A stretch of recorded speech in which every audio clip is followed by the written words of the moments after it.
बिना मावा, बिना मिल्क पाउडर और घर के बेसिक सामान से आज हम बना रहे हैं बहुत ही आसान और स्वादिष्ट हलवाई जैसे दानेदार बेसन सूजी के लड्डू, वो भी प्रेशर कुकर में।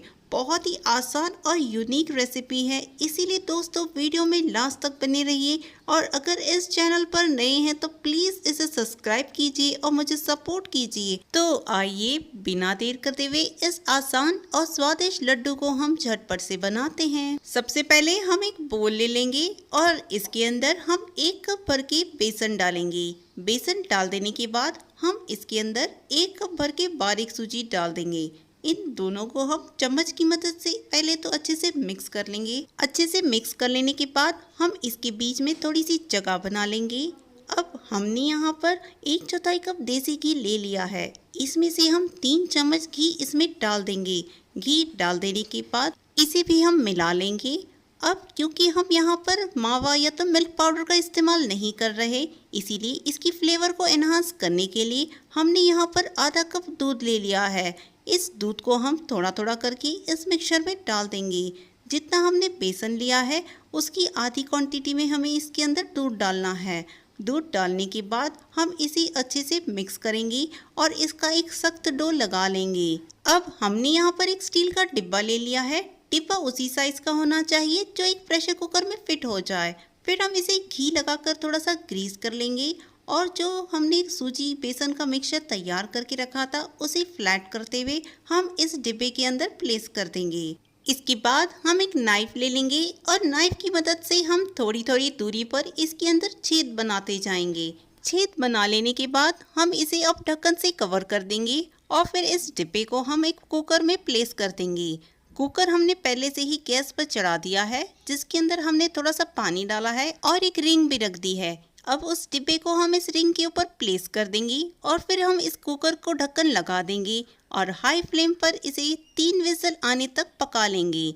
3 विसल आने के बाद हम इसके फ्लेम को ऑफ कर देंगे और ठंडा करने के बाद हम इस डिब्बे को बाहर निकाल देंगे। मैं इसे खोल कर दिखाती हूँ। ये देखिए फ्रेंड्स, ये बहुत ही अच्छे से स्टीम हो चुका है। इसे फिर हम हाथों से अच्छे से तोड़ लेंगे ताकि इसकी छोटे छोटे पीसेस हो जाए। इसे पूरी तरह से तोड़ लेने के बाद हम इन पीसेस को मिक्सी जार में ट्रांसफ़र कर देंगे और इसको हम अच्छे से पीस लेंगे ताकि इसका एक दानेदार सा टेक्सचर आ जाए। इसे अब हम साइड पर रख लेंगे। अब हमने यहाँ पर एक कढ़ाई को गैस पर चढ़ा दिया है। इसके अंदर हम घी डालेंगे। जो 1/4 घी हमने लिया था वो जो बच गया था उसी घी को हमने इसमें इस्तेमाल किया है। घी जैसे ही गर्म हो जाएगा हम इसके अंदर पिसा हुआ मिक्सचर सारा ट्रांसफ़र कर देंगे और इसे हम अच्छे से भूनते जाएंगे। हमें ध्यान रखना है कि यहाँ पर हमें फ्लेम को स्लो रखना है और स्लो फ्लेम पर ही हमें इसे चलाते हुए भूनते जाना है। हमें इसे तकरीबन 4 से 5 मिनट के लिए अच्छे से भूनते रहना है। अब जैसे जैसे मैं भूनती जा रही हूँ इसका कलर अब चेंज हो रहा है और हल्की हल्की सी इसमें सौंधी सी महक भी आने लगी है। इसी स्टेज पर मैं इसे पास से दिखाती हूँ। ये देखिए इसका टेक्सचर कितना दानेदार हो गया है। यहाँ पर हम इसकी फ्लेम को ऑफ कर देंगे और ठंडा करने के लिए हम फ़ौरन से एक बोल में इसे ट्रांसफ़र कर देंगे। ट्रांसफ़र कर देने के बाद हम इसी कढ़ाई को फिर से हम गैस पर चढ़ा देंगे ताकि हम इसके अंदर चाशनी बना सकें। अब चाशनी बनाने के लिए हम यहाँ पर 1 कप चीनी ले लेंगे। चीनी की आधी क्वांटिटी यानी कि आधा कप हम इसके अंदर पानी डालेंगे और इसे स्पैचुला से अच्छे से मिक्स कर लेंगे ताकि चीनी घुल जाए। जैसे ही चीनी इसकी घुल जाएगी हम इसके अंदर खुशबू के लिए 1/4 टीस्पून केसर एसेंस डालेंगे और इसके अंदर एक बॉईल आने के बाद हम इसे चेक कर लेते हैं। और हमें यहाँ पर कोई 1 तार या 2 तार की चाशनी नहीं बनानी है। जैसे ही ये छूने से चिपचिपी लगने लगी, जैसे तेल होता है उसी तरह अगर ये लगने लगी तो हम इसे फ्लेम से उतार देंगे और फ़ौरन से इसे हम बेसन सूजी के मिक्सचर में ट्रांसफ़र कर देंगे। अब हम इसे स्पैचुला से अच्छे से मिक्स करेंगे। इसके बाद इन लड्डुओं में बढ़िया सी खुशबू के लिए हम इसके अंदर 1/4 टीस्पून इलायची पाउडर डालेंगे। इसे भी हम अच्छे से मिक्स कर लेंगे। इस स्टेज पर ये मिक्सचर हल्का सा गीला सा लगेगा। हमें इसे अब लिड से ढक देना है और इसे तकरीबन 3 से 4 मिनट के लिए ढक के छोड़ देना है। 3 से 4 मिनट के बाद मैं इसे चेक करती हूँ। ये देखिए फ्रेंड्स, सूजी ने सारा मॉइस्चर एब्जॉर्ब कर लिया है और ये अच्छे से फूल भी चुकी है। और अब ये मिक्सचर ज्यादा गर्म भी नहीं है और लड्डू बांधने लायक हो चुका है। इस स्टेज पर हम हाथ में थोड़ा सा घी लगाकर ग्रीस कर लेंगे और मीडियम साइज का पोर्शन हाथ में लेकर पहले रोल कर लेंगे। फिर हम इसे गोल घुमाते हुए बांध लेंगे। इसे हमें अच्छे से ऊपर से चिकना कर देना है। इसके बाद हम इसको गार्निश करने के लिए इसके ऊपर कटे हुए पिस्ते की कतरन लगा देंगे। आप चाहे तो कोई और ड्राई फ्रूट भी इस पे लगा सकते हैं। और ये देखिए फ्रेंड्स, हमारा बढ़िया लड्डू अब बन के तैयार हो चुका है। इसी तरह से हम सारे लड्डू बनाकर तैयार कर लेंगे। इसे और हलवाई जैसा लुक देने के लिए हम इसके ऊपर थोड़ा सा चांदी का वर्क लगा देंगे। क्यों दोस्तों, इसे देखकर आ गया ना आपके भी मुंह में पानी? तो फिर देर किस बात की है? आप इन त्योहारों पर कम मेहनत और झटपट बनने वाले एकदम हलवाई जैसे दानेदार लड्डू को जरूर ट्राई करें। और यकीन मानिए फ्रेंड्स, इसे अब एक बार बनाओगे ना तो इसे बार बार बनाकर खाओगे। ये इतनी टेस्टी बनते हैं ना कि खाने वाले तो तारीफ करते नहीं रुकते। अगर आप भी सूजी की एकदम नई और यूनिक तरह की बर्फी ट्राई करना चाहते हैं तो ये रेसिपी खास आपके लिए है।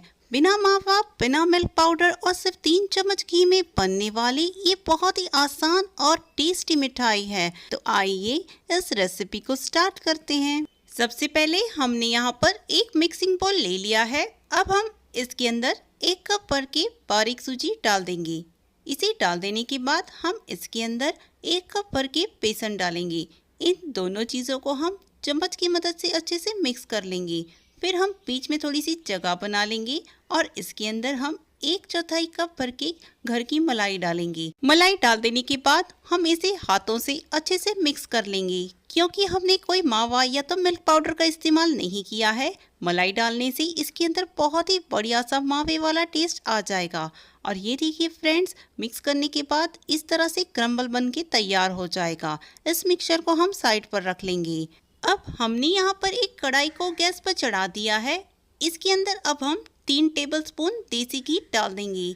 इसमें से हमें थोड़ा सा घी बचा लेना है जो कि हम बाद में यूज करेंगे। जैसे ही घी गर्म हो जाएगा हम इसके अंदर सूजी और बेसन के मिक्सचर को ट्रांसफर कर देंगे और इसे हम स्पैचुला की मदद से अच्छे से भूनते जाएंगे। हमें ध्यान रखना है कि यहाँ पर हमें इसका फ्लेम स्लो रखना है और ये सारा प्रोसीजर हमें स्लो फ्लेम पर ही करना है। स्टार्टिंग में हमें इस मिक्सचर के अंदर काफी सारे लम्प्स दिखाई देंगे। हम इसे अब स्पैचुला से अच्छे से प्रेस कर लेंगे ताकि सारे लम्प्स खत्म हो जाए। हमें इस मिक्सचर को तकरीबन 5 मिनट के लिए अच्छे से स्लो फ्लेम पर भून लेना है। और जैसे ही इसमें से बढ़िया सी सौंधी सी महक आने लगेगी और ये मिक्सचर खिला खिला सा दिखाई देने लगेगा, हमें इस स्टेज पर इसकी फ्लेम को ऑफ कर देना है और ठंडा करने के बाद इसे मिक्सी जार में ट्रांसफर कर देना है। सारा मिक्सचर डाल देने के बाद इसकी टेस्ट को और एनहांस करने के लिए हम इसके अंदर 1/4 कप भर के ग्रेट किया हुआ सूखा नारियल डाल देंगे। इसकी जगह पर आप चाहिए तो डेसिकेटेड कोकोनट का भी इस्तेमाल कर सकते हैं। इस मिक्सचर को अब हम अच्छे से पीस लेंगे और पीस कर इसका पाउडर तैयार कर लेंगे। इसे अब हम साइड पर रख लेंगे। अब बर्फी जमाने के लिए हम कोई भी एक प्लेट या तो ट्रे को अच्छे से घी से ग्रीस कर लेंगे और इसे भी साइड पर रख लेंगे। अब इस बर्फी को एकदम यूनिक फ्लेवर देने के लिए एक कढ़ाई के अंदर हम 1/4 कप चीनी डालेंगे। इसकी फ्लेम को हमें मीडियम रखना है और मीडियम फ्लेम पर हमें चीनी को पिघलने देना है। जैसे ही चीनी पिघल जाएगी हम इसके अंदर आधा कप थोड़ा सा वार्म वाटर इसमें डाल देंगे ताकि जो चीनी मेल्ट हुई है फिर से सॉलिड फॉर्म में ना आ जाए। हम इस मिक्सचर को चम्मच से एक बार अच्छे से मिक्स कर देंगे और फिर हम इसके अंदर 3/4 कप भर के चीनी डालेंगे। हमें ध्यान रखना है कि टोटल हमने यहाँ पर 1 कप भर के चीनी का इस्तेमाल किया है। चीनी के घुल जाने के बाद हमें इस मिक्सचर को अच्छे से बॉईल आने देना है और इसे तकरीबन 1 मिनट के लिए अच्छे से पका लेना है। फिर हम इसे सिरप को उंगली से चेक कर लेते हैं। ये एक तार पूरा नहीं बन रहा है, यानी कि बीच में से जब टूट रहा है। इसी स्टेज पर हम सारे सूजी और बेसन के मिक्सचर को इस सिरप के अंदर ट्रांसफर कर देंगे और इसे हम स्पैचुला की मदद से अच्छे से मिक्स करते जाएंगे ताकि इसमें कोई लम्स ना पड़े। और जो भी बचे कुचे लम्स दिखाई देंगे हम स्पैचुला की मदद से इसे अच्छे से प्रेस करते जाएंगे ताकि ये फटाफट से घुल जाए। इस बर्फी को अच्छी सी खुशबू और फ्लेवर देने के लिए हम इसके अंदर 1/4 चम्मच डालेंगे इलायची का पाउडर और 1/4 चम्मच ही डालेंगे हम इसमें केसर एसेंस। इसे भी हम अच्छे से मिक्स कर लेंगे। जैसे जैसे मैं इसे स्पैचुला से मिक्स करती जा रही हूँ, आप देख पा रहे हैं कि ये मिक्सचर एक जगह पर इकट्ठा हो रहा है। इस स्टेज पर हम इसके अंदर जो घी हमने बचा कर रखा था उसे डाल देंगे और इसे घी में अच्छे से भूनते जाएंगे तब तक जब तक कि सारा घी इसके अंदर एब्जॉर्ब ना हो जाए। और जैसे ही ये मिक्सचर पैन को छोड़ने लगेगा और हल्का हल्का सा बिखरा सा दिखाई देने लगेगा, हम स्पैचुला से थोड़ा सा मिक्सचर निकाल लेंगे और इसे हल्का सा ठंडा कर लेने के बाद हम इसे उंगलियों के बीच में गोल घुमाते हुए इसका बॉल बना लेंगे। अगर ये बॉल बन पा रहा है यानी कि ये मिक्सचर अब रेडी हो चुका है। इस स्टेज पर हम इसकी फ्लेम को ऑफ करेंगे और फौरन से ग्रीस किए हुए प्लेट में इसे ट्रांसफर कर देंगे। हम अब स्पैचुला से इसे अच्छे से फैलाते जाएंगे और फिर हम स्पैचुला से ही इसे ऊपर से अच्छे से लेवल कर देंगे ताकि ये स्मूथ बन जाए। और इस बर्फी को गार्निश करने के लिए हम ऊपर से कटी हुई पिस्ते की कतरन डाल देंगे और कटोरी से अच्छे से प्रेस कर लेंगे ताकि ये निकल ना पाए। और जैसे बर्फी हल्की सी ठंडी हो जाएगी हम इसके अंदर कट्स लगाएंगे। हमें इसको पूरी तरह से ठंडा होने नहीं देना है, वरना इसमें कट्स लगाना बहुत मुश्किल हो जाएगा। इस बर्फी को आप मनचाही शेप में कट कर सकते हैं। यहाँ पर मैं इसे कटली का शेप दे रही हूँ जो कि बहुत ही बढ़िया लगता है। इसको पीसेस में कट कर लेने के बाद हम इसे अच्छे से ठंडा करेंगे और फिर मैं इसे निकाल कर दिखाती हूँ। ये देखिए फ्रेंड्स, ये कितनी आसानी से निकल आए हैं, यानी कि ये बहुत अच्छे से सेट हो चुकी है। और इस बर्फी को हलवाई जैसे लुक देने के लिए हम इसके ऊपर थोड़ा सा चांदी का वर्क लगाएंगे और फटाफट से इसे सर्व कर देंगे। तो ये लीजिए दोस्तों, बहुत ही टेस्टी और यूनिक हलवाई जैसी दानेदार मुंह में जाते ही घुल जाने वाली बर्फी अब तैयार हो चुकी है, जिसे आप अपने घर पर जरूर ट्राई करें।